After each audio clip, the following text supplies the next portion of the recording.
Husky Huddle, we gather round. Coach Human and Steve Cully were never found. They talk about the team with such zeal, strategies and plays. They analyze it well. The stadium's full of cheers and shouts. UConn's got spirit, we'll never doubt. Coaches share their thoughts, it's quite the treat. In this lively huddle we always meet. Huskies Huddle. That's my favorite part. It's quite the treat. It is quite the treat. It is quite the treat. Until Kevin Freeman gets back to me, I'm playing that version, not the other version. Yeah, it is quite the treat.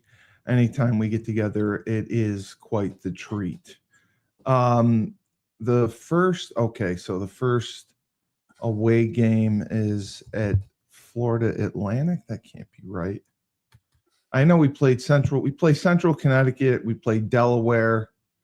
And they're doing breakdowns on Stores Central, and number one was Florida Atlantic. I don't know why they would skip Syracuse. That was interesting to me. But yeah, I was just looking to see the content, and the majority of the YouTube page was the women's basketball and Paige Beckers. So the 100 and something million is a fraction of it's for football. 100 million. Yeah, but a fraction of it's for football. That's 100 million. What was 100 million? You looked at the YouTube page for UConn. 100,000. They had 100,000. We had 100 million. Oh, the way it came off on the short I did was that they had 100 million. No, we had 100 million. They had 100,000. That's what I thought. So we were looking at the first practice. It was August 5th. It was right when I was up there.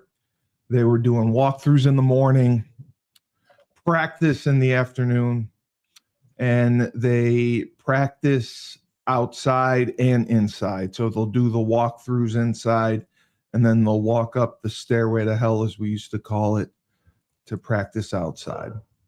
So steps. Yeah. Oh, I hated those. I mean, so the guy. Before going any further there. Why build a practice facility that wears you out before you start practice? Oh, it kills you. It was, I can't remember the number of steps, but when I got to senior year, and you probably were similar, when you're younger, you kind of like, I remember guys used to book up the stairs. I used to book up the steps. I never booked up the stairs. I walked as slow as fucking possible. Well, when I was a senior, much time as I could. I knew, like, Nick Rapone had, like, I can't remember exactly what, let's say it was 5 minutes before you went on the field. You know what I mean? But when I was a fifth-year senior, I took my time going up those stairs, and like all the young guys would be flying past me. I'm like, I'll be there. And I had it timed to a science that about a minute and a half before Nick Rapone would get ready to send us on the field. You know, the defense ought to run on the field together back then or whatever. Yeah, we'd run on the field together. But I had it down to science, and he was, every time I come up to him, he'd be like, "How do you have it timed?" I'm like, "I have it timed down to a T." I would take my time. Those steps were so exhausting. Oh, they were so high. They were so high. I wish they had an elevator. They were steep. And I never got it. And then Randy, when he came in, he instituted, like, he tried to make it like the NFL, like going out in different groupings. Right. Oh, like, okay. Yeah, first were center quarterbacks. Got it. Center QBs would go out and do exchanges. Then they would have the running backs go out. Then the receivers. Then they would do, long ball toss. Have the receivers run routes. Then the defense would go out. And then I always hated pre-practice because it's practice.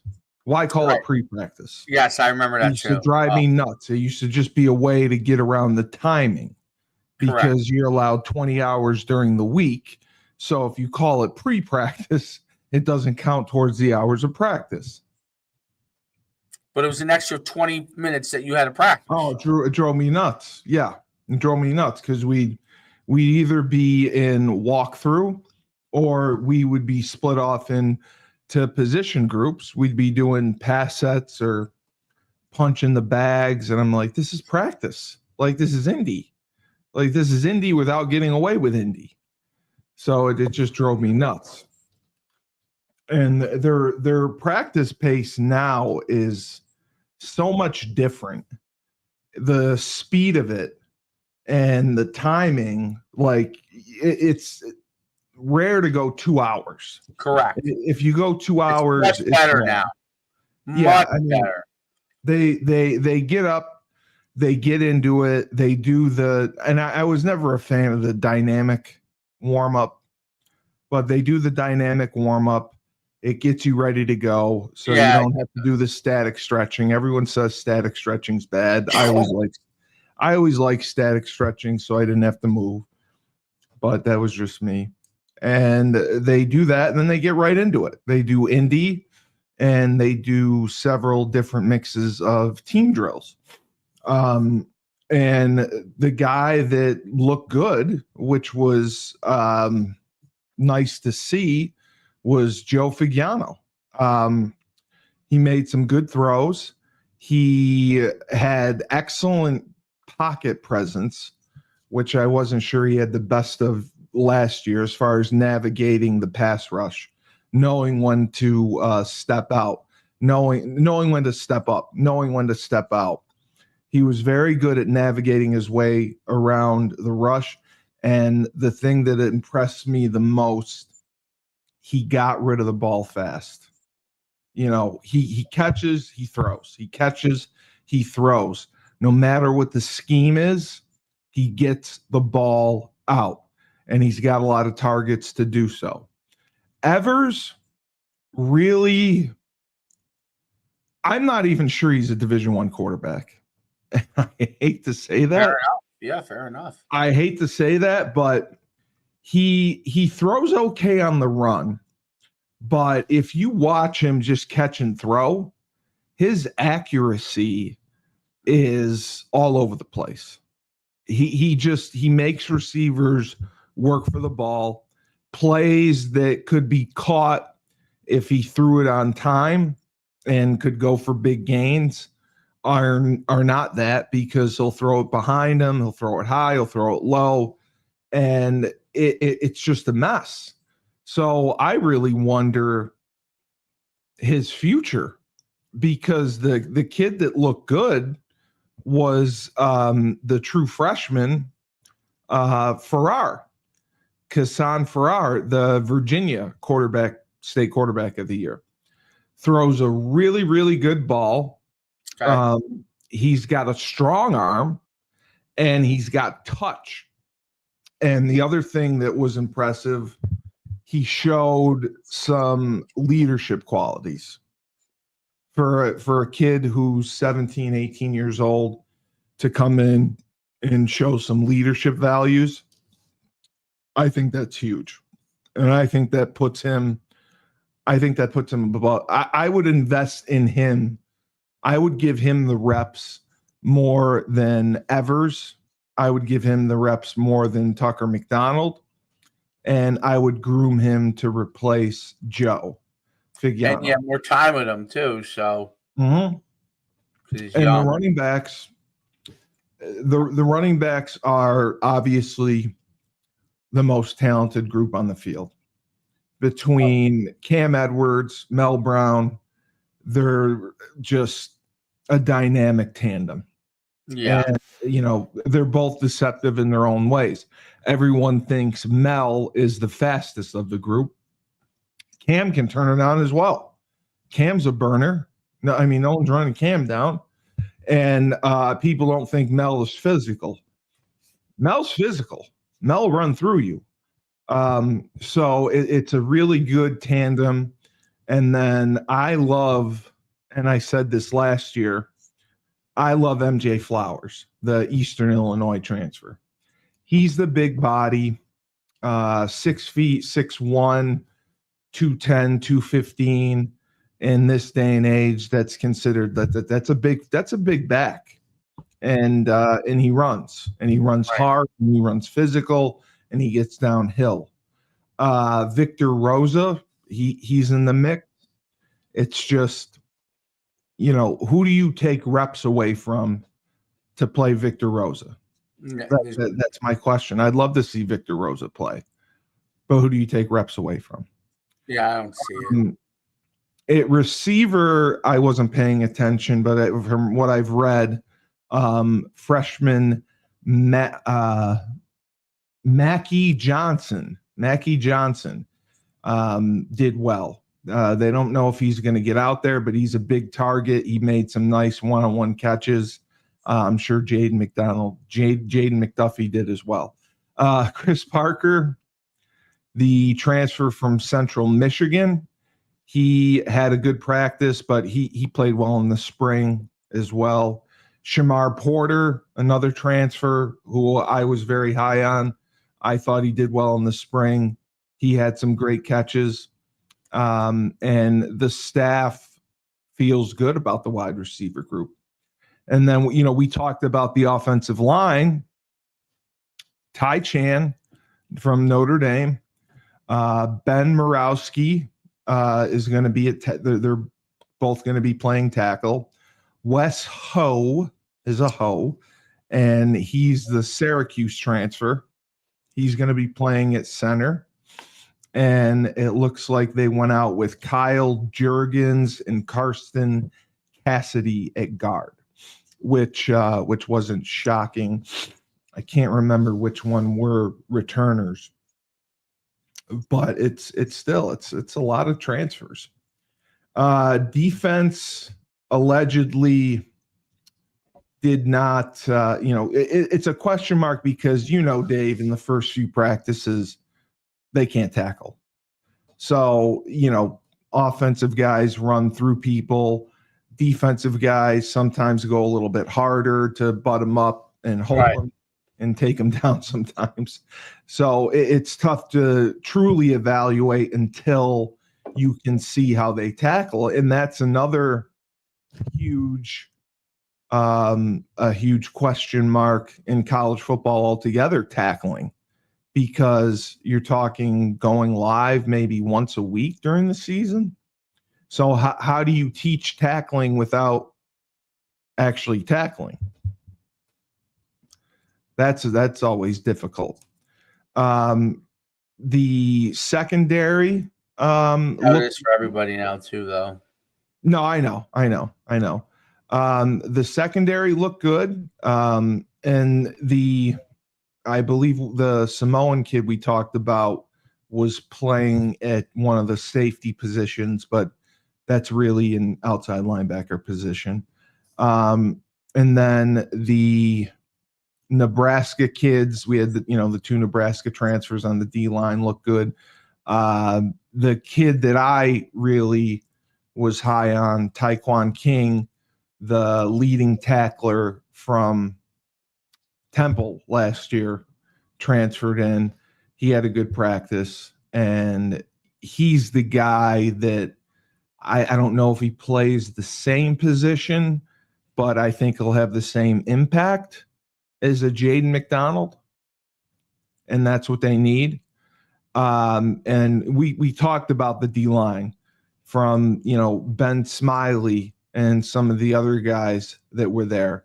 They have so many new faces that it's going to take a while.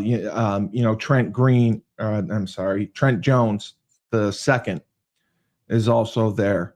They brought in so many guys that I definitely believe they'll have depth.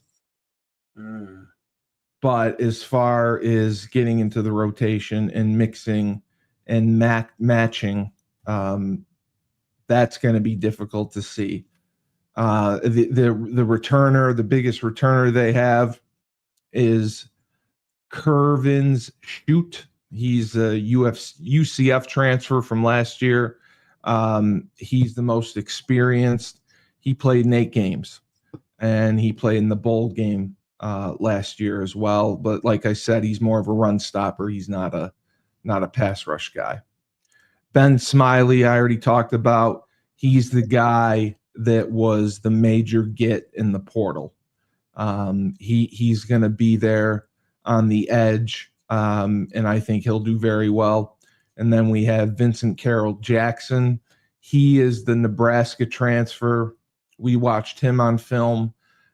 He didn't do much last year. He was in a backup role. He had five tackles. So, and then the other guy, Stephen Wright. This is the kid that I couldn't believe he's been to 3 schools: Arizona State, SMU, and Texas Southern. And his best year was at Texas Southern, where he had 16 tackles, 4 sacks, and 15 hurries.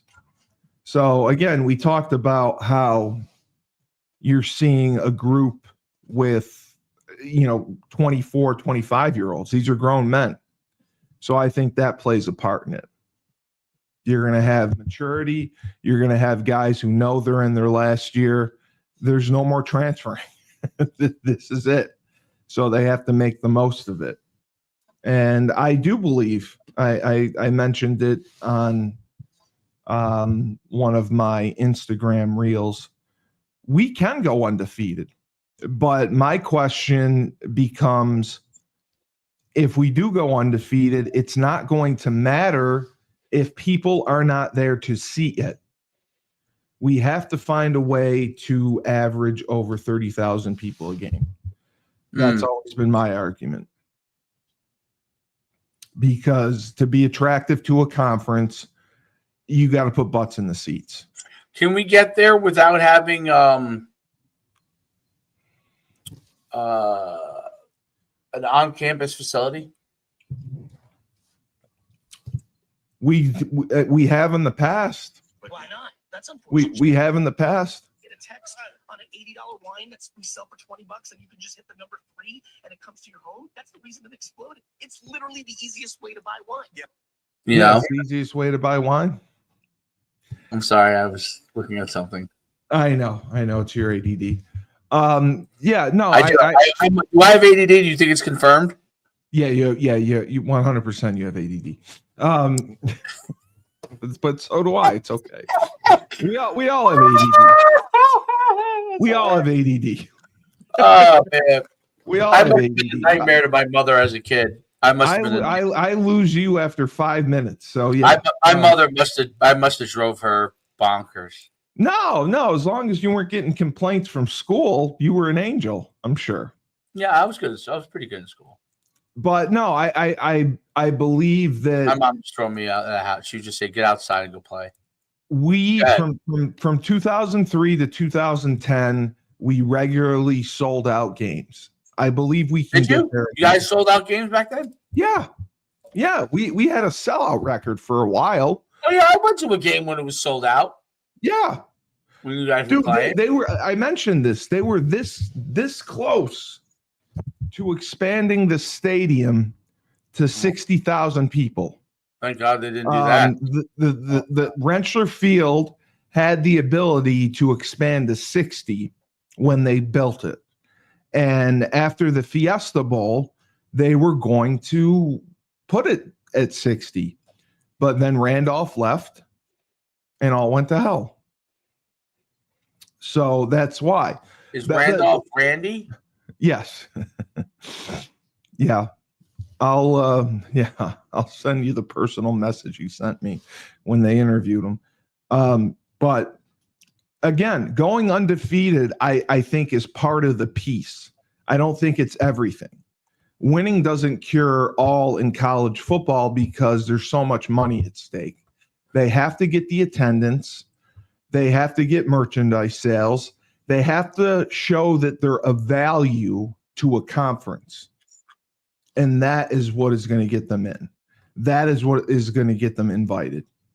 If they can show they're of value to a conference with the attendance, with the merchandise, and then the TV deal comes with the conference. I was talking with my old coach, Mr. Wells, who came on the show a couple times with us, Syracuse guy, USC guy. And, he said the same thing with Fran Brown. They have a little bit lighter of a schedule, but he doesn't have Kyle McCord. So he's going to have to produce. And that was the one thing, the dome, the Carrier Dome, the attendance got up there. And like our attendance was above 23,000 people a game. We have to average at least over 30,000 a game to make a difference. If we can average over 30 a game and win, that will make us appealing to a conference. That will change the discussion. So that is my point. I'm not concerned with practice. I think Coach Moore is doing a phenomenal job. I'm using phenomenal like you. I was wondering, I got to send Andy Baylock a thank you. What would you send Andy Baylock as a thank you? I know he'd appreciate just a card, but I wanted to send him like a Visa gift card or something, but I don't think he'd know what to do with it. Yeah, send him something. Yeah, I want to send him something. I just don't know what. I called. I got to call Chris. Chris will know. Massage parlor. All right. So where are you off to? Oh, you got a doctor's appointment. Okay. No. They have I don't believe yet, but they have a thing for the camp my son's at. Oh, he's at a camp? Yeah, basketball camp. Yeah, basketball camp. Oh, okay. I talked to Julius Williams. He absolutely wants to come on the show, talk about what they're doing with 5v5, see if we can get it rolling up north. Who would he contact for scheduling? Or should I just give you his number to come on your prospect podcast? Oh, I'll come on prospect podcast. Oh, yeah. I'll give him who we should reach out to. You're mumbling. I'll give him who we should reach out to. Well, just give it to me because I said that if you wanted me to come on with him, I'd come on with him. Because, he's trying to get it going everywhere. They have a coalition that helps each other. But you already know how you would do it because you said there's a guy in Jersey who does it. He's part of their coalition. He is? Okay. I introduced him. Right. That's right. Okay, so he's part of the coalition. But you would put on events and everything you mentioned. Absolutely. And you would have a team. Oh, yeah. Would you personally coach the line or would you get coaches to do it? Because I know you do 7-on-7. I don't know if I have time to personally coach the line. Would you do practice at the same time as 7-on-7? Yeah, I could. Yeah. I have a guy who would be a head coach for it. And you would do 7-on-7, your showcases or tournaments. Would you do those at the same time as like 5v5 events? I could actually. That's what I was thinking. You'd make the most money doing it both ways. That's what I probably would do. Yeah. Because Julius thought that. I mean, he thought that was awesome. You just take another. You just get another half of football field, put all linemen around there, and you don't even need a half. But for the different age groups, you're right. Be safe. Yeah, for the different age groups. Or you have them come in at a different time. Say you're there all day anyway. You finish up at these fields in 7-on-7. From this point on, you have it designated for linemen. But I mean, he's doing well. I mean, he's getting paid to go to different areas of the country. Good. To do evaluations and to teach kids offensive and defensive line play. He was in Minnesota. I set him up with a couple kids there, and he had a kid there. Good. He's been all over the place. So he said he wants to, if he can keep it going and keep it building. Yeah. He would love to do it, instead of getting into college coaching because he has a family. But that's like that's like I said, the argument over why UConn would not use resources like his, where his kids are all going. Players they want, they're happy. They don't care. No, they don't. They don't give a fuck. I know they don't. I realize that. That now after. Are you going to go, because you had mentioned this, do you think that you're going to go to Saratoga for the Travers? Travers is next week, right? Mm-hmm. I have a scrimmage on Saturday morning next week. Oh, yeah, you'd be fine. But then I don't know if I get up there in time. Well, no, I wouldn't get up. I wouldn't get up there in time for the Travers. I would probably be there. I might get there on time for you'd the be Travers. there for the You'd be there for the main races. Yeah. Yeah. I'm going to go over to Troy, 12 o'clock to have the things. You're right. I'm going to leave right now. Can you put Bo in the thing? Bo, go. Bo, go. You got to call him. He's sitting down by me. Oh, look, go. Come on, we're trying to fool you.